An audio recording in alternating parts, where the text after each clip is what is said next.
생후 40일 된 아들을 학대해 숨지게 한 혐의를 받는 20대 친어머니가 구속됐습니다. 아기는 갈비뼈가 부러져 있었고 몸 곳곳에 멍도 들어 있었습니다.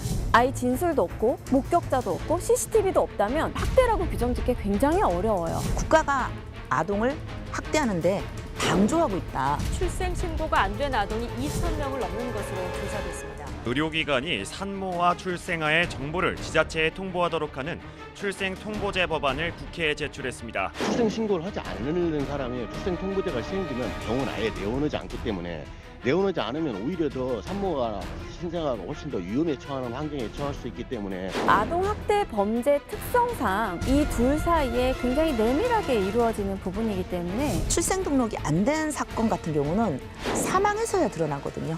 아동학대 당하는 아이에게는 평생 상처로 남습니다. 그런데 가정 안에서 벌어지는 일이라 남들이 참 알기가 어렵죠.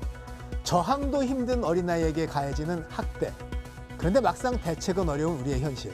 이슈 더 이슈에서 같이 알아보겠습니다.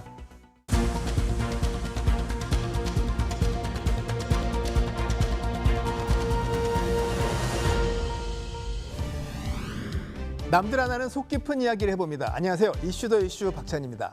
생후 2개월밖에 되지 않은 아이가 갈비뼈가 29개나 부러져서 사망한 사건이 있었습니다. 근데 그 가해자가 아이의 아버지였다고 하네요. 근데 알고 보면 알려지지 않은 훨씬 더 심각한 사례들도 많다고 합니다. 그래서 두 분 모셨습니다. 대한아동학대방지협회 공혜정 대표 그리고 아동학대 사건을 많이 도와주고 계신 곽지연 변호사 두 분 모셨습니다. 안녕하십니까? 안녕하십니까? 아니 생후 2개월 된 영아를 이렇게 학대해서 죽음에까지 이르렀는데 가해자가 아버지다. 이게 도대체 어떻게 된 얘기인가요? 이게 이제 2021년도에 발생했던 사건이었는데요. 아이가 생후 2개월밖에 되지 않은 남아였었어요. 그런데 이 아이가 당연히 그 나이 때는 울고 부채는 게 일이잖아요. 그런다고 아이의 그 온몸을 때려서 골절을 29군데나 입히고 뭐 머리라든지 뭐 이렇게 마구 잡고 흔들어서 이 아이가 뭐 구토라든지 혈뇨 이런 두개골 골절 이런 현상을 보이고 있는데도 병원에 데려가지 않고 방치하고 있었고요. 또 이제 그 모습을 아기 엄마가 지켜보고 있었던 거예요. 그런데 아이가 이렇게 발작 증세까지 일으키는데도 그 아이 엄마가 자기가 수면에 방해가 된다라는 이유 등으로 인해서 방치를 해놨다가 이제 2시간 만에 병원에 갔는데 결국 아이가 숨지는 이런 사고가 발생을 했습니다. 갓 자정을 넘긴 시간, 서울의 한 대형 병원 의사로부터 경찰에 신고 전화가 걸려왔습니다. 중환자실에 들어온 생후 2개월짜리 아기가 학대당한 것처럼 보인다는 신고였습니다. 아이가 학대로 이렇게 이제 신고가 나가고 그렇게 됐다. 그 정도까지만 저희도 알고 있습니다. 그 아이가 이제 재혼하고 있다는 정도랑 이 정도까지는 저희가 파악이 됐고. 남자 아기는 의식을 잃은 채 갈비뼈 곳곳이 부러져 있었고 뇌출혈 증세도 보였습니다. 양쪽 망막엔 출혈이, 몸 곳곳엔 멍이 발견됐습니다. 부모는 애초 아기를 안고 동네 의원을 찾았다가 병원 2곳을 더 옮겨 다녔던 것으로 전해졌습니다. 경찰은 병원에서 아이 상태를 확인한 뒤 경기도 성남 자택으로 돌아간 부모를 찾아가 면담 조사를 진행했습니다. 당시 부모는 애를 돌보다가 생긴 상처라며 학대 혐의를 강하게 부인한 것으로 전해졌습니다. 너무 꼭 잡았고 뭐 약간 이런 식으로 너무 과하게 하다가 약간 눌려서 그런 거 아닐까라는 식으로 얘기를 했나 봐요. 경찰은 아기가 심하게 다치게 된 경위를 파악한 뒤 부모에게 아동학대 혐의를 적용할 수 있을지 검토하고 있습니다. 아니 어떻게 된 부모길래 그런 일이 정상인들인가요? 아동학대 사건을 보면은 이 사건들의 내용이 되게 참혹한 게 많아요. 그러다 보면 일반 국민들께서 이게 뭐 실화냐, 네. 아니면 뭐 이게 이 부모가 사람으로서 뭐 이렇게 말씀을 하시고 혹시 정신이상자 아니냐, 뭐 이런 말씀들 많이 하시는데 이 아동학대는 그 일반 부모에게서 많이 일어나고 일반적인 가정에서 많이 발생을 합니다. 그래서 아동학대 가해자의 그러니까 2021년 기준으로 해서 83.7%가 부모에 의해서 발생을 했어요. 그래서 이 아동학대라는 게 사실은 언제 어디서나 일상적으로 발생할 수 있는 범죄입니다. 근데 이게 친부모라고 해서 믿기지가 않아서 저도 좀 찾아봤더니 의외로 비슷한 일들이 많더군요, 이게. 네, 맞습니다. 그러니까 대표님께서 지적해 주신 그 사건과 마찬가지의 시기에, 그러니까 이 사건도 21년경에 이제 발생했던 사건인데요. 21년 3월부터 22년 한 2월까지 약 1년 동안에 걸쳐서 학대가 밝혀진 것만 16차례예요. 그래서 친부가 이제 무릎 수술을 하게 되면서 이제 집에 머무르게 되었고, 어머니가 이제 대신에 돈을 벌러 나가는 상황에서 아이하고 둘이 있는 그 상황에서 아주 엽기적으로 아이의 눈에다가 막 불빛을 계속 비추기도 하고요.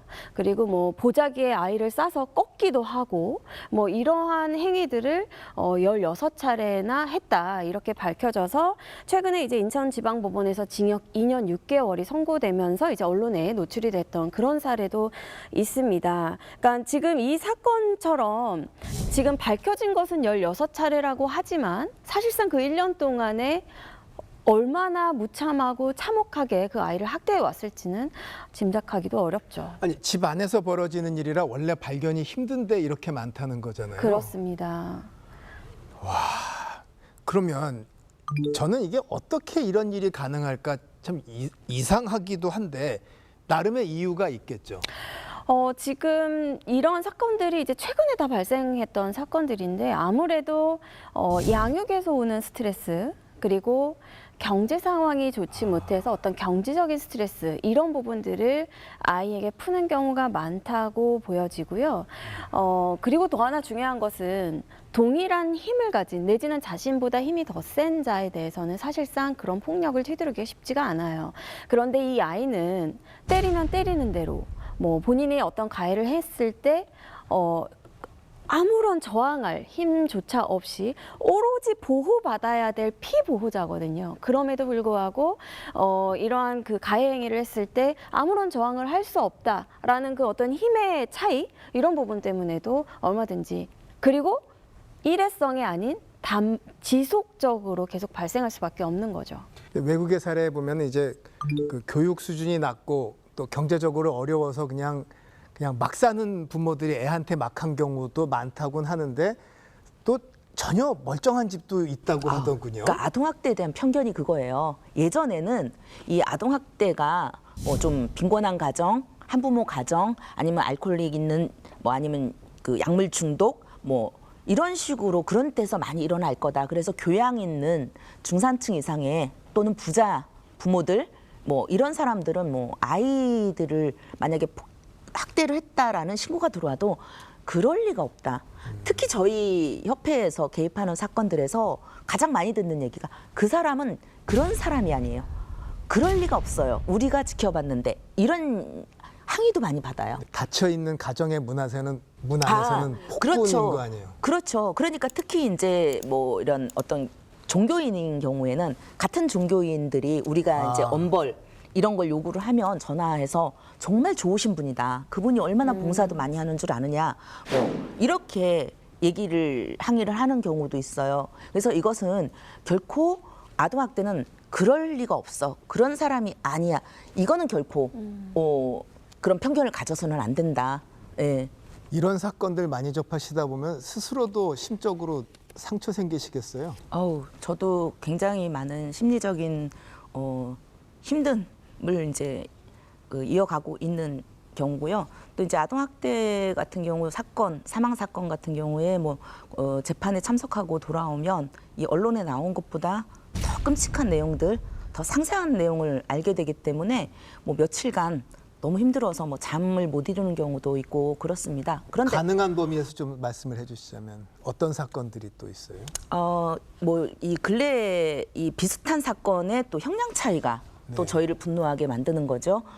아까 제가 말씀드렸던 2개월 아기, 그 아기는 이제 징역 10년이 선고가 되고 확정이 됐습니다. 사망 사건인데요. 그런데 그 1개월 아기가 또 이와 비슷한, 거의 내용이 좀 비슷해요. 그 친엄마가 이 아이를 방관하고 있었던 것까지도 비슷한데, 이 아이는 다만 사망은 하지 않고 이제 두개골 골절과 뇌출혈로 인해서 그 중상해를 입었어요. 근데 이 아이의 이제 그 가해자인 부모는 집행유예가 났단 말이에요. 징역 2년에 집행유예 3년 이렇게 나왔습니다. 유사한 사건과 유사한 나이의 아이가 하나이는 사망을 했고 하나이는 굉장한 중상해 후유증이 예상되는 중상해를 입었잖아요. 그런데 이제 이 집행유예가 나왔는데 그 판사님이 집행유예를 주신 이유가 부모가 키우고 싶어 한다. 근데 부모로서는 당연히 형을 감경받기 위해서는 키우겠다고 얘기를 하겠죠. 그리고 이 1개월 된 아기가 그 가해자 친부한테 안겼는데 거부 반응이 보이지 않았다. 그런데 제가 정말 놀라운 게 아동의 발달 상황을 전혀 모르셔서 저런 말씀을 하시는구나. 1개월 된 아기들은 낯을 못 가려요. 그래서 누구한테나 잘 안깁니다. 근데 그런 단편적인 것만 보고 뭐 아이를 다시 키우라고 이런 집행유예를 주고 선처를 했다는 사실이 과연 그것이 아이의 건강 복지에 도움이 될까? 이미 너무나 어린 만지기만 해도 부서질까 겁나는 그런 조그만 아이를 그렇게 잔혹하게 폭행을 했음에도 그렇게 이제 선처를 해주시는 것을 보면서 그럼 선처를 했다면 그 이후의 대책을 법원에서도 또 명령을 해야 되잖아요.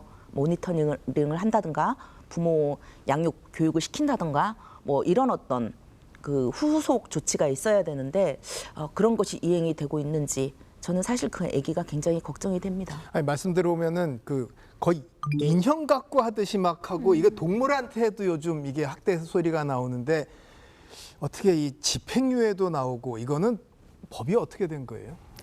지금 대표님께서 말씀하신 사례 중에는 일단은 사망을 한 사건과 상해, 중상해가 발생한 사건은 법정형 자체에서 크게 차이가 있기는 해요. 사망을 한 경우에는 최소 징역 5년 이상의 징역이고요.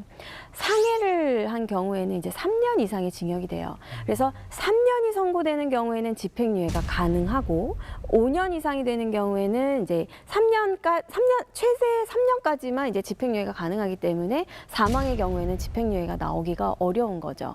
그래서 상해의 경우에는 얼마든지 집행유예 가능성도 있는데 지금 말씀하신 대로 내가 이제 너무너무 잘못했다. 내가 아이를 다시 한번 잘 키워보겠다. 이러한 읍소들이 어떤 양형 요소에 있어서 굉장히 그 참작 사유로 많이 감경이 된 것이 아닌가 이렇게 생각이 들고 이런 부분들은 사실상 국민들이 받아들이기 굉장히 어려울 것이라고 생각이 듭니다. 사실 그 아동 학대도 다양하잖아요. 청소년기에 이런 경우가 있고 아동이 있고 영아가 있는데 오늘 특히 3세 미만의 영아에 대해서 각별히 좀 준비를 하셨는데 이유가 있을까요? 우리나라 이제 통계를 보면은 이 전체 아동 학대로 사망한 아동의 숫자가 40명입니다. 그러면 그 한 달에 2~3명꼴로 학대로 사망을 한다는 거고 이거는 드러난 것만이거든요. 알려진 것만. 네네. 그런데 그 중에 0세에서 3세까지 아동의 학대로 사망한 비율이 65%예요. 뭐 약하니까. 네. 그리고 이 영아의 학대 사망률이 너무나 높고 그다음에 이 3세 미만의 아동들은 사실 뭐 어린이집을 뭐 집에서 양육을 한다라는 이유를 대거나 뭐 이렇게 해서 외부에 노출을 안 시키는 경우가 많습니다. 그래서 아동 학대 사건들을 보면 이 어린이집이라든지 교육기관에 안 나갔다가 사망한 경우가 되게 많고요. 또 학대가 들킬까 봐 외부에 이제 보내지 않는 경우가 많이 있습니다. 그래서 이 3세 미만 아동들은 특히 이제 어떤 사회적인 개입이 꼭 필요하다라고 생각을 합니다. 근데 만 3세 이하 영아 이게 집 안에만 있으니까 주변 사람이 볼 수가 없어요. 볼 수가 없죠. 그러니까 사건 파악이 매우 어렵지 않습니까? 그러니까 도와주기도 어려운데. 맞습니다. 보통 이 3세 미만 그 영아의 경우에는 거의 대부분이 이제 집에 있게 되고요. 그리고 집에서 일어난다면은 이제 당연히 CCTV나 이런 것들도 차라리 이제 어린이집이나 이런 데 가면 이제 CCTV의 설치 의무가 있기 때문에 그것으로 이제 조사가 이루어지기도 하는데 가정 내에 있다 보면 CCTV도 없고 목격자도 없고요. 그리고 이 피해 아동이 진술을 할 수도 없어요. 피해 진술을. 그렇죠. 그렇기 때문에 수많은 범죄들이 은폐되고 실제 발생한다 하더라도 결과적으로 아이가 사망에 이르러서야만 그 사건이 수면 위로 올라오는 경우가 아주 대부분이라고 봐야 할 것입니다. 그래서 우리 모두 이 3세 미만의 영아의 학대를 어떻게 구조해내고 예방할 것인가, 여기에 대한 사회적 인식과 관심을 높이고 지금 이 자리를 통해서 어떤 대책이나 이런 부분에 대해서 좀 논의가 필요한 것 같습니다. 더 광범위하게 벌어지는 사건들도 사실 많을까. 예를 들어서 이 부모들이 잘 모르고 그냥 야단치고 하는 게 이게 다 아동학대인 경우가 많다고 하네요. 일단은 기본적으로 다들 하는 얘기가 나 훈육 목적이었다. 우리 아이 잘 되라고 한 것이지 내가 뭐 다른 뜻이 있느냐라고 얘기를 한다든지, 아니면 내 아이에 대해서 내가 교육 권한을 행사하는 것이 뭐가 문제냐라는 이러한 인식을 가지고 있는 사람들이 굉장히 많아요. 그런데 제가 이 많은 사건들을 다루면서 굉장히 아이러니한 게요. 예를 들어 이제 어린이집에서 학대를 당하고 왔어요. 그런데 그 어린이집에서 그 보육교사가 하고 있는 그 행동에 대해서 굉장히 분노하는 엄마들이 실제 자기 아이에 대해서는 어떻게 하느냐. 이 부분을 보면서 제가 그 사건을 수행하면서 참 어려움이 많이 있었거든요. 그러니까 타인이 하는 것 내지는 내가 돈을 주고 고용한 사람이 하는 행위에 대해서는 굉장히 엄격하지만 자신이 하는 행위에 대해서는 굉장히 관대하다는 거예요. 내 자식이기 때문에. 그러니까 바로 그 중요한 포인트인 내 아이가 내 소유물이다라는 이 인식이 굉장히 위험합니다. 그리고 15세기에 나 있던 거를 참. 그럼요. 그래서 기본적으로 뭐 물을 쏟거나 음식을 흘렸다고 이제 뭐 구타를 한다든지, 이게 뭐 말이 구타지만 이제 소위 말하는 막 때리거나 아이를 막 잡아 끌거나 이런 것도 기본적으로 학대에 해당이 되고요. 성적 학대 같은 경우에는 반드시 강제추행이나 강간 뭐 이런 정도에 이르러야만 성적 학대가 되는 것은 아니고요. 뭐 음란물을 보여준다든지 아니면 이런 경우도 있기는 했어요. 부모의 성관계 모습을 그냥 아이가 있는 데서 보여준다든지 이런 것도 다 성적 학대에 해당이 됩니다. 또 방임과 관련해서도요. 방임이 가장 중요한데요. 많이들 내가 뭐 아이를 때리기를 했니, 욕을 했니, 뭘 했다고 내가 문제가 되냐라고 하지만 아이를 건강한 환경에서 양육하지 않고 방치하는 것 말 그대로, 그래서 집에 뭐 구더기가 나올 정도로 쓰레기 더미 사이에서 아이를 키우는 행위, 이런 것도 사실상 방임에 해당하는 학대에 해당될 수가 있습니다. 그러니까 뭐 소위 아이를 길에 그 뭐 다른 어떤 보호시설에 버리고 간다든지 이런 유기나 이런 것들은 당연히 이제 학대가 되지만 일반 상식선에서 아이를 참혹하게 구타하고 이런 행위뿐만이 아니라 어떤 언어적으로도 지속적인 폭언을 반복한다든지 이런 행위가 있다면 학대에 충분히 해당이 될 수가 있습니다. 아동학대의 종류를 들어봤는데 여기에 더해서 이제 그 가해하는 뭐 부모의 사정 이런 걸 종합해서 양형을 할 거 아니에요. 네네. 대략 어떻게 되나요? 대략적으로 성적 학대의 경우에만 이제 10년 이하의 징역 또는 1억 원 이하의 벌금에 처해지게 되고요. 신체적 정서적 학대와 유기 방임의 경우에는 5년 이하의 징역 또는 5천만 원 이하의 벌금에 처해지게 됩니다. 그리고 아동학대 중상해죄의 경우에는 3년 이상의 징역에 처해지게 되고요. 아동학대 치사는 무기 또는 5년 이상의 징역, 또 아동학대 살해죄의 경우에는 사형까지도 가능하고 7년 이상의 징역 또는 무기징역까지도 가능합니다. 이게 참 근데 그 보통 그 사건이 나면 심신미약 상태에서의 범행을 뭐 이렇게 좀 다르게 처벌하잖아요. 지금 이거 보면 제정신 아닌 부모도 많을 것 같거든요. 그럼요. 그러면 벌이 약해지나요? 보통 이제 형법상의 심신미약이나 심신상실로 이제 인정이 되게 되면 이제 형을 감경받거나 내지는 심한 경우에는 면제까지 받을 수도 있어요. 그래서 이러한 이 아이에 대한 참혹한 범죄를 두고 당연히 이거는 정상이 아니죠. 누가 봐도. 그런데 이 부분을 쉽게 이거는 심신미약이나 심신상실로 접근하는 생각은 굉장히 위험하다고 저는 생각이 듭니다. 오히려 아동의 인권을 굉장히 경시하는 참혹한 중범죄로서 심신미약 쪽이 아닌 가중사유로 보는 것이 맞다고 보여지고요. 원래 범죄라는 것은 평온하고 정상적인 사고방식으로는 일으키기가 어렵습니다. 그래서 누구나 다 극도의 흥분과 불안과 어떤 그 기본적으로 어떤 즉흥적으로 우발적으로 이렇게 벌이는 경우가 많기 때문에 그러한 범죄의 습성상 이 부분을 두고 이거는 심신미약으로 갈 수도 있겠다. 이러한 접근 자체는 아예 시도해서는 안 되는, 이거는 오히려 그 반대로 더욱더 참혹한 범죄를 저지른 부분이기 때문에 가중소요로 봐야 된다. 저는 이렇게 보고 있습니다. 근데 이 경우에 그 아이를 위해서는 문제 있는 부모랑 띄워놓는 게 맞는데 아이는 혼자 살아갈 수가 없으니 띄워놓으면 안 되잖아요. 그럼요. 이게 모순점이 있네요.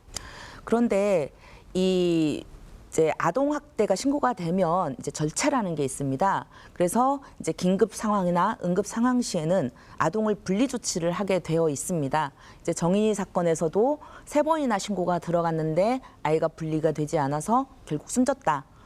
그래서 이제 많은 국민들이 이제 분노를 일으켰던 지점인데요. 경찰은 정인이의 학대 의심 신고를 3번이나 외면했습니다. 온몸에 상처가 선명했는데도 마사지로 생긴 멍이라는 양부모 말만 들은 겁니다. 아동 학대 신고를 받은 경우 학대와 격리 여부를 판단하고 입증하는 것은 일선 경찰관입니다. 하지만 부모들의 반발이나 법적 시비를 우려해 소극적으로 대응하는 경우가 많습니다. 우리가 조사하자, 처리하자고 그러면 안 한다는 게 태반이에요. 막 억지로 우리가 하자는 식이에요, 요새는. 사건 처리 안 한다고 막 우리한테 밀어넣고. 아동학대 처벌법은 재학대 가능성이 현저한 경우에만 피해 아동을 분리하도록 하고 있습니다. 법조항이 포괄적이고 추상적인 탓에 경찰은 의심 신고가 2번 접수되면 아동을 부모와 즉시 분리하는 투 스트라이크 아웃제를 제안했습니다. 하지만 전문가들은 신고 횟수와 관계없이 현장에서 학대 여부를 판단할 수 있어야 한다고 지적합니다. 구시대적인 현행법이 반복되는 학대의 원인이라는 비판도 잇따르고 있습니다. 전문가들은 가족이란 틀에 집착할 것이 아니라 아동이 올바르게 성장할 수 있는 환경을 찾는 것이 중요하다고 강조합니다. 매년 반복되는 아동학대 범죄, 하나부터 10까지 바꿀 것이 너무나 많습니다. 그래서 이제 그때 뭐 2회 이상 신고가 들어오면 분리하겠다, 즉각 분리를 하겠다, 몸에 상처가 있거나 그러면 또 즉각 분리를 하겠다, 이런 이제 경찰청의 발표도 있었습니다. 그런데 사실 2020년도 기준으로 해서 분리된 아동의 수는 15%밖에는 되지가 않아요. 아동학대 신고가 들어간 전체 건수에서 나머지 80% 이상은 원가정 보호라고 해서 아예 분리조차 되지 않았거든요. 근데 저는 이 원가정 보호라는 말 자체가 너무 어불성설이라고 생각을 합니다. 지옥으로 돌아가는 거잖아요. 돌아가는 것도 아니고 떼어놓지 않는 거예요. 아예 분리조차 되지가 않는 거예요. 그러니까 이 학대 가정에서는 이 아동들을 학대 가정에 그대로 방치하면서 원가정 보호라는 이름을 쓴다는 자체가, 이것은 이 국가가 아동을 학대하는데 방조하고 있다라는 생각밖에 들지 않습니다. 그럼 이제 어떤 분들은 이렇게 얘기를 해요. 부모하고 자식을 떼놓으면 천륜을 끊어놓는 거 아니냐. 너희들은 그런 걸 주장하냐. 이렇게 말씀을 하시는데, 저희는 평생을 아이를 부모와 떼놓자 그런 얘기를 하는 게 아니라 위험으로부터 일정 기간 동안 분리를 시켜놓고 그 분리된 기간 동안에 이 부모한테 양육교육, 그리고 아동을 어떻게 훈육해야 되는지 올바른 교육을 시키고 실습을 시키고, 아동은 또 떼어놓는 과정에서 어느 정도 진정이 되면서 어떤 그 심리치료를 통해서 또 서서히 가정회복 프로그램을 하면서 가정으로 돌려보내자, 이런 얘기인데, 무작정 분리는 가정이 깨진다, 이런 생각을 하시는 분들이 있어서 오히려 이 아동을 보호하는 데 있어서 걸림돌이 되기도 합니다. 자, 학대당하는 아이가 없는지 이른바 정부에서도 전수조사라는 거를 한대요. 그러면은 몇 살짜리 아이에 어떻게 조사를 한다는 얘기죠? 지금까지는 만 3세 아동에 대한 전수조사를 실시해 왔습니다. 만 3살이면 36개월에서 48개월 네네. 사이의 아동, 그중에서도 이제 보육시설을 다니지 않는 그 가정에서 보육하고 있는 아동들만을 대상으로 해서 이제 전수조사를 실시를 했었습니다. 그런데 이 문제는 이게 이제 방문을 직접 해서 아이가 어떻게 자라고 있는지, 양육 환경은 좋은지, 이런 부분을 조사를 해야 되는데요. 물론 그렇게 하는 지자체도 많이 있겠지만 일부 지자체에서는 전화만 한다든지 뭐 영상 통화를 통해서 잠깐 비춰달라고 한다든지 해서 사실 이게 과연 실효성이 있느냐라는 문제에 이제 부딪히게 됩니다. 이게 그리고 또 하나가 이걸 아동학대 전수조사, 아동 전수조사 이렇게 되면 부모들이 되게 굉장히 기분 나쁘하고 불쾌해하세요. 이게 뭐 감시당하는 느낌. 그래서 저는 이걸 뭐 전수조사 이런 식의 명칭 말고 이제 아동 육아 상담 아니면 양육 도움 이런 식으로 하고 양육 고충 상담을 해서 직접적으로 찾아가서 이런 걸 듣는 이야기를 들어주고 어떤 서비스를 제공한다라는 이미지를 좀 심어줘야 되지 않을까. 근데 지금은 어쨌든 간에 이 전수조사의 방식에 대해서도 좀 의문을 품지 않을 수가 없고요. 그래서 뭐 만 3세 아동이 아동학대 의심 사례가 없었다. 이렇게 얘기하는 건 사실 그렇게까지 신빙성이 있다라는 생각은 할 수가 없습니다. 그래 지금 조사 결과에 피해 사례, 학대 사례가 없다고 나왔다는데 어떻게 된 거예요? 그러니까 그 부분은 사실상 이제 그동안 통계 자료나 이게 사망한 아이의 그 퍼센테이지를 보더라도 만 3세 이하의 피해 아동의 비중이 굉장히 높고 특히 사망 사건의 경우에는 만 1세 이하에 집중되어 있습니다. 그렇기 때문에 이 부분은 조사가 석연치 않다 이렇게밖에 볼 수가 없겠고요. 지금 대표님께서 너무너무 좋은 말씀해 주셔서 저도 되게 이거다 이런 생각이 들었는데 전수조사라고 하면 마치 잠정적인 문제가 있다라는 걸 전제하에 이거를 밝히기 위해서 조사를 나간다 이런 의미잖아요. 그러니까 받아들이는 입장에서도 내 아이 내가 잘 양육하고 있는데 국가가 뭔데 끼어들어서 나의 뭔가 잘못을 지금 지적해내려고 하는 것인가 이런 반감이 조금 생길 수 있기 때문에 지금 너무 좋은 말씀 해주셨는데 어떤 육아 고충 도움이라든지 이런 이제 행정적인 어떤 그 서비스 제도 이런 측면으로 다가가서 아이의 그 성장과 발달이 잘 되고 있는지를 확인하는 과정을 거치는 거 그거 굉장히 좋은 아이디어 같습니다. 근데 이게 만 3살 기준이라는 건 왜 있는 거예요? 저희도 굉장히 그게 궁금했었습니다. 왜 하필이면 딱 만 3세일까? 그랬더니 뭐 만 3세가 되면 보육기관에 뭐 다니는 나이다 이렇게 얘기를 하시기도 하고 또 저희가 문의를 했을 때는 이 전수조사를 했을 때 만 3세 정도는 되어야지 표현이 가능하다. 그래서 이제 아동학대를 조사할 수 있다라는 어떤 궁핍한 설명은 들었습니다. 그런데 이게 말이 안 되죠. 이 보육기관에 다니는 나이를 뭐 지금 초등학교처럼 몇 살이 되면 의무적으로 보내라 이게 아니잖아요. 그래서 만 3세가 꼭 그 보육기관에 다닐 수 있는 나이다, 가야 된다 이런 게 없기 때문에 만 3세? 왜 하필은 만 3세일까? 만 3세 이하의 아동학대 사망률이 65%에 이르고 있고 아까 변호사님이 지적하신 것처럼 0세에서 1세 사이의 아동 사망률이 굉장히 높고 그리고 이런 외부에 노출될 기회도 없고 그래서 오히려 더 개입을 만 3세 이하로 해야 되는데 딱 만 3세로 규정을 졌다는 그 자체가 저희도 굉장히 납득이 가지는 않습니다. 그래서 올해부터 2살로 한다고 이하. 찾아보니까 네. 만 2세 이하 누가 했나 봤더니 공 대표님이 하셨어요. 아니요. 아니요. 저희가 이제 여태까지 인터뷰를 할 때마다 이런 문제점을 지속적으로 주장은 해왔습니다. 뭐 제가 한 거 아니고요. 그래서 이제는 이제 주장하신 분 중에 하나. 네, 주장을 많이 했었죠. 그리고 다행히 이제 만 2세 이하 아동의 또 전수조사 좀 이름 좀 바꿨으면 좋겠는데, 그러니까 이제 그 실시가 된다고 해요. 그리고 또 이 만 2세 이하의 그 건강검진을 받지 않거나 병원을 가지 않거나 뭐 예방접종을 받지 않거나 하는 아동들이 한 11,000여 명에 이르고 있기 때문에 거길 또 집중적으로 조사를 한다고 합니다. 지난 2월 인천의 한 빌라에서 20개월 된 아기가 숨진 채 발견됐습니다. 아기를 방치해 숨지기 한 20대 엄마는 아기를 한 번도 병원에 데려가지 않았습니다. 정부가 학대받는 아이들을 찾기 위해 병원의 진료 기록을 뒤지려는 이유입니다. 4월 17일부터 3개월간 필수 예방접종을 받지 않았거나 최근 1년간 의료기관에서 진료를 받지 않은 36개월까지의 아동 1만 1천 명에 대해서 집중적으로 조사하겠습니다. 특히 2살 이하의 아동학대는 사망사건 비중은 높으면서도 발견율은 낮아 심각성이 큽니다. 정부는 올해 10월부터 아동학대 조사를 시군구가 맡게 됨에 따라 모든 시군구가 조사 인력을 2명 이상 확보하도록 하고 피해 아동에 대한 보호 지원도 강화하기로 했습니다. 무엇보다 사회 전반적인 관심과 참여가 중요한 만큼 지역 주민들로 구성된 좋은 이웃들 등을 통한 아동학대 신고도 활성화할 방침입니다. 사실 이번에 실시하는 게 진료 기록이 없는 만 2세 이하의 아이들에 대해서 이제 뭐 조사가 아니고 서베이 해서 알아보는 건데 시민들의 생각이 좀 있어요. 제가 댓글을 모아봤는데 두 분 한번 읽어봐 주시겠어요? 변호사님 뭐. 네. 이런 조사는 뉴스에 내보내지 말고 조용히 좀 하면 좋겠어요. 뉴스 보고 다 접종시키면 어떻게 하나요? 학대하고 있으면서 접종에서 빠져나갈까 봐. 여기가 북한, 중국인가요? 자식 예방접종 안 시킨다고 아동학대로 취급하는 건가요? 조사 얘기에 대한 거네요. 네, 긍정적인 댓글도 있네요. 좋은 정책이네요. 꼭 철저하게 조사해서 우리 아이들 좀 지켜주세요.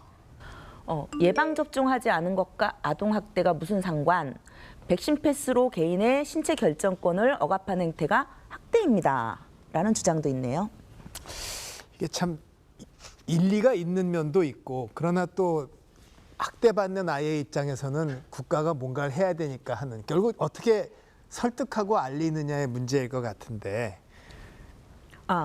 이 아동복지의 기본적인 방향 그리고 옳은 방향은 이 아동을 건전하게 출생하여서 건강하게 육성해서 건강한 시민으로 성장시키는 것이거든요. 그렇다면 이 아동을 질병으로부터 보호하는 것 역시도 아동 복지에 해당이 된다고 봅니다. 그래서 예방 접종, 건강 영유아 검진을 안 하는 것은 이 아동의 복지를 저해하는 요인이 될 수 있기 때문에 물론 이렇게 이제 댓글을 보면 반대하시는 분들도 있지만 일반적으로 아이들을 사랑하고 걱정하는 부모라면 당연히 질병으로부터의 이 보호가 우선이겠죠. 그래서 개인의 자유를 논하기 전에 아동을 보호하는 부모로서의 어떤 의무라고 좀 생각해 주셨으면 좋겠어요. 그 아동복지법에 방임이 무엇인지에 대한 정의 규정이 나와 있는데요. 기본적인 보호, 양육, 치료 및 교육을 소홀히 하는 것. 이것을 방임으로 보고 있습니다. 그래서 필수 예방 접종을 시키지 않는 것도 엄연한 법적으로도 의료적 방임에 해당이 될 수가 있고요. 또 중요한 것은 아이가 본인이 예방 접종을 맞을지 말지를 아이가 결정하는 게 아니라 부모가 내 아이 것을 결정하는 거잖아요. 그렇기 때문에 그때는 아이의 건강이 가장 우선시 되어야 되고 필수 예방 접종 사례만큼은 시키는 것이 맞다고 봅니다. 대안의 하나로 그 출생 통보제도 있던데 이거는 어떻게 하는 거예요? 출생 통보제는 이제 지금 도입이 될 것이라고 지금 얘기가 나오고 있는 중인데요. 모든 출생아의 출생 사실을 그 민간 의료기관, 그러니까 산부인과가 되겠죠. 그 의료기관에서 지방자치단체에 의무적으로 이제 통보를 하면 그 안에서 출생 신고가 되어 있지 않은 아이들에 대해서는 지방자치단체장이 직권으로 그 출생 기록을 남길 수 있는 그러한 제도를 말합니다. 출생통보제를 담은 가족관계 등록법 개정안이 재석 267명 중 찬성 266명으로 가결됐습니다. 지난 19대 국회부터 오랜 시간을 끌어온 논의가 수원 냉장고 영아 시신 사건을 계기로 드디어 결실을 맺은 겁니다. 법안이 통과되면 공포 1년 뒤부터는 의료기관이 신생아의 출생 정보를 심평원 시스템에 등록하면 심평원이 지자체에 통보해야 합니다. 소관상임위인 법사위에서는 법안 심사 보고를 하면서 출생통보제 부작용을 막기 위해서 익명 출산을 보장하는 보호출산제가 향후 함께 도입돼야 한다고 강조하기도 했습니다.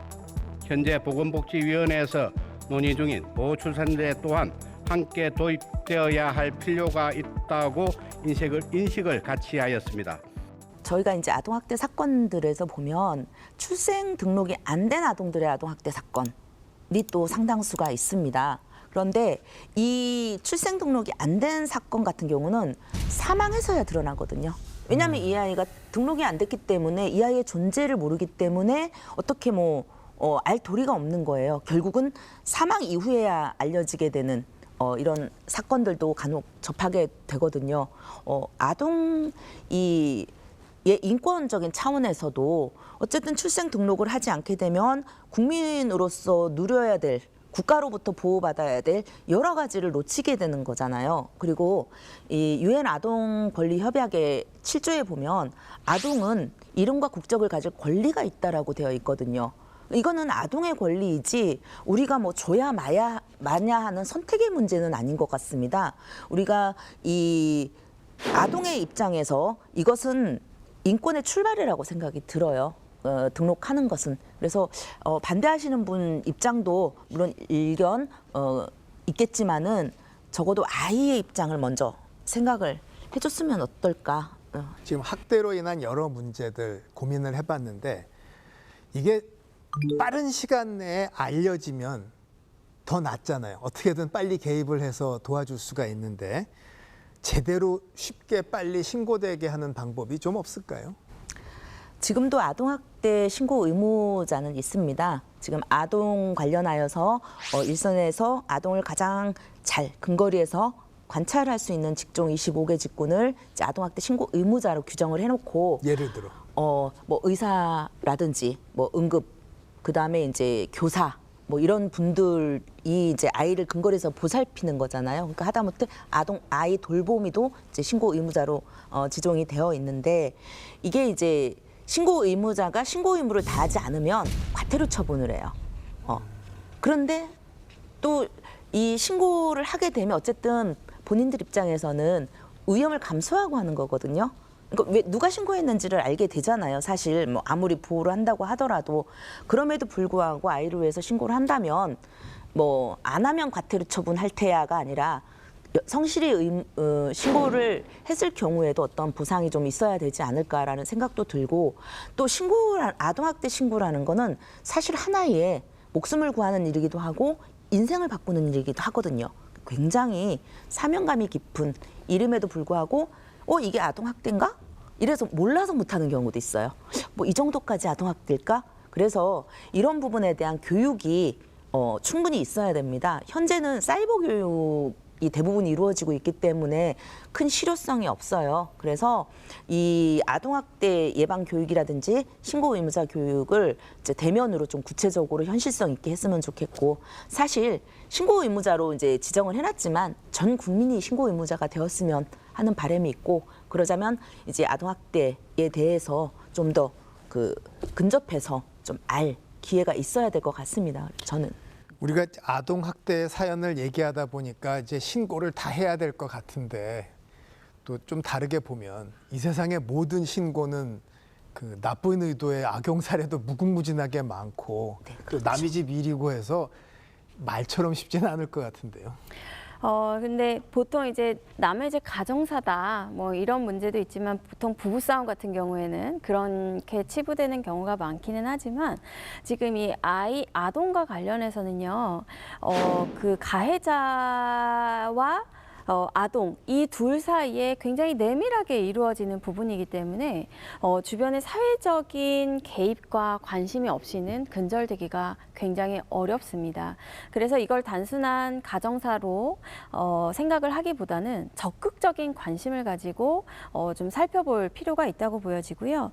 그리고 또 한 가지는 아동 학대에 대해서 신고가 들어갔을 때 조사 수사 착수 의무화를 정인이법 개정으로 새롭게 개정이 돼서 도입이 됐어요. 그러니까 신고가 들어갔을 때 조사를 해야 되고 수사에 착수해야 된다 이런 의무 규정이 들어갔지만 이것도 불완전한 것이 수사기관에서 봤을 때 정당한 사유가 있다면 조사를 하지 않을 수도 있다라는 또 단서 조항을 달아놨어요. 그렇기 때문에 이 부분을 조금 더 개선을 해서 무조건적인 조사와 수사 착수 의무화를 규정하는 것도 하나의 방법이 되겠고요. 또 한 가지는 이제 형사 재판에서 그러니까 아동 학대가 발생이 됐을 때 이제 형사 재판에서 판단을 하게 될 텐데 이때 바로 그 판사가 친권 상실까지 선고할 수 있는 이러한 제도도 병행이 되는 것이 필요할 것 같습니다. 그러니까 지금 현재는 아동학대가 인정이 된다 하더라도 예를 들어 이제 뭐 그 부모에게 징역 15년 이렇게 형을 처한다 하더라도 친권 상실이 되냐 마냐의 문제는 또 별개의 문제이거든요. 그래서 그 부분에 대해서는 적극적으로 뭐 검찰이나 지자체장 내지는 그 이외 후견인들이 친권 상실을 별도로 신청을 해야 합니다. 그런데 그러한 복잡한 절차를 거치지 않고 이 경우는 학대의 수준이 너무 심각하기 때문에 친권 상실까지 가져올 수 있다라는 것을 판사가 판단을 해서 형 선고와 함께 친권 상실을 함께 선고할 수 있는 이러한 방향도 좀 논의가 되어야 될 것 같습니다. 변호사님 말씀에 덧붙여서 이제 뭐 아동학대 예방 교육 뭐 이런 여러 가지 이런 방법을 말씀해 주셨는데 저는 요새 이제 독박 육아라는 말이 굉장히 많아요. 그리고 양육 스트레스가 어쨌든 아동 학대의 그 한 원인이 되기도 합니다. 예전처럼 대가족 제도 아래에서 저절로 습득을 하거나 가족 내에서 이렇게 내려오는 전승되어가는 그러한 부분을 지금 현대에서는 단절이 되어 있다고 해야 되죠. 그리고 예전에는 옆집에서 아이를 뭐 때리거나 하면 말리는 역할을 하는 동네 사람이 반드시 있었어요. 그런데 지금은 단절된 어떤 생활을 하다 보니 이런 아동학대가 벌어졌을 때 쿠션 역할을 할 수 있는 사람이 없습니다. 그러다 보니 이 폐쇄된 공간에서 아이를 학대하다가 자기 감정이 점점 더 상승해서 학대가 더 잔혹해지는 경우가 있습니다. 그래서 좀 이런 부분을 조금 예방하기 위해서는 외국의 사례를 조금 차용할 필요도 있는데요. 일본 같은 경우는 아이가 출생하면 2개월 내에 그 양육 도우미를 파견을 한다 그래요. 근데 그거는 지위 고하를 막론하고 보편적으로 다 한다고 합니다. 지금 우리나라는 전수조사를 뭐 어린이집 보육시설에 다니지 않는 어린이로 한정을 하고 있잖아요. 그렇지만 거기는 모든 사람한테 그 양육 그 도우미 보건소하고 연계해서 파견을 해서 뭐 전수조사가 아닌 그 양육자의 고충 그리고 산후조리의 고충 뭐 아이를 어떻게 해야 될지 모르겠다는 초보 부모들의 고충 뭐 이런 것까지 다 알려주는 역할을 한다고 해요. 그러니까 사례 관리자를 둔다. 네네. 그래서 우리나라는 뭐 전수조사다 해서 뭐 1년에 한 번 딱 그 나이 또래의 아이들만 하겠다. 이게 큰 실효성이 있는 것 같지는 않고 가장 좋은 거는 이 양육을 도와줄 수 있는 그러니까 지금은 정부에서 산후 도우미만 파견을 하거든요. 이 일정 기간 동안에 그래서 지금 우리나라의 노인 일자리 창출을 위해서 많이 노력하지 않습니까? 그분들이야말로 그 육아 달인들, 육아 경험자들이기 때문에 좀 그분들을 교육을 시켜서 어떤 양육 도우미로 파견을 해서 고충도 들어주고 양육에 대해서 좀 도움을 줄 수 있는 그런 역할을 할 수 있다면 훨씬 더 좀 이 아동 학대가 좀 줄어들지 않겠나라는 어떤 기대를 가져봅니다. 아동 학대는 발생을 했을 때 가해자를 엄벌하는 것보다 발생하지 않도록 미연에 방지하는 것이 훨씬 더 중요한 책무입니다. 그렇기 때문에 아동학대가 발생하지 않도록 국가적인 깊은 고민이 필요하다고 보여지는데 지금 너무 좋은 말씀을 해주셨는데 대표님께서 이 모든 국민 내지는 이제 어른들을 잠재적 아동학대 범죄자로 보고 이거를 색출해내겠다 이런 시선이 아닌 건강한 양육을 해나갈 수 있는 그러한 교육 그리고 그러한 공감과 공유가 좀 필요하지 않나 이렇게 생각이 듭니다. 자, 아이는 꽃으로도 때리지 말라는 말이 있습니다. 사실 사랑해도 부족한데 힘센 어른이 때리는 게 말이 되겠습니까? 그런데 또 보면 집집마다 사정은 복잡하고요. 학대하는 부모를 대체할 방법은 사실 좀 막막한 면도 있습니다. 아무쪼록 문제를 제대로 해결하는 용기, 지혜, 그리고 사회적 합의가 필요한 것 같습니다. 오늘 두 분 함께 해주셨는데요. 대한아동학대방지협회 공혜정 대표 그리고 곽지연 변호사 대단히 고생 많으셨습니다. 고맙습니다. 감사합니다.